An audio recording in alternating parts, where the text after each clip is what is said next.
महाभारत में घटोत्कच भीम और राक्षसी हिडिंबा का पुत्र था। वह एक शक्तिशाली राक्षस योद्धा था जिसे अपनी ताकत और मायावी शक्तियों के लिए जाना जाता था।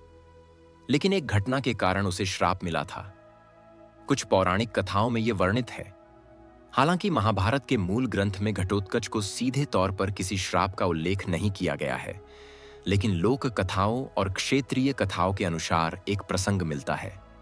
घटोत्कच अपनी शक्ति और राक्षसी स्वभाव के कारण कभी-कभी क्रोधित हो जाता था। एक बार उसने जंगल में एक तपस्वी को परेशान किया।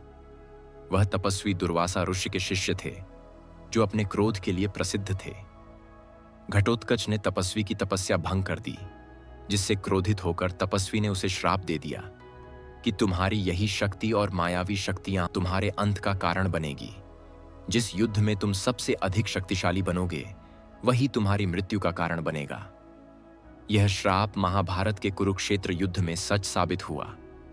कुरुक्षेत्र युद्ध के 14वें दिन घटोत्कच ने कौरव सेना में भारी तबाही मचाई।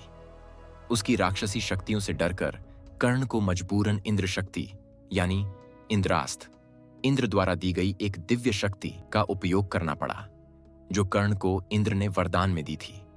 यह शक्ति एक बार ही इस्तेमाल की जा सकती थी और कर्ण इसे अर्जुन के लिए बचाकर रखना चाहता था। लेकिन घटोत्कच की तबाही को रोकने के लिए कर्ण को यह शक्ति का प्रयोग उस पर करना पड़ा, जिससे घटोत्कच की मृत्यु हो गई। इस तरह श्राप के अनुसार उसकी शक्ति ही उसकी मृत्यु का कारण बनी। हालांकि घटोत्कच की मृत्यु ने पांडवों की जीत में महत्वपूर्ण भूमिका निभाई, क्योंकि कर्ण की सबसे बड़ी शक्ति खत्म हो गई, जिससे अर्जुन को आने वाले संकट से मुक्ति मिली। यह कथा कुछ क्षेत्रीय और लोक परंपराओं से ली गई है।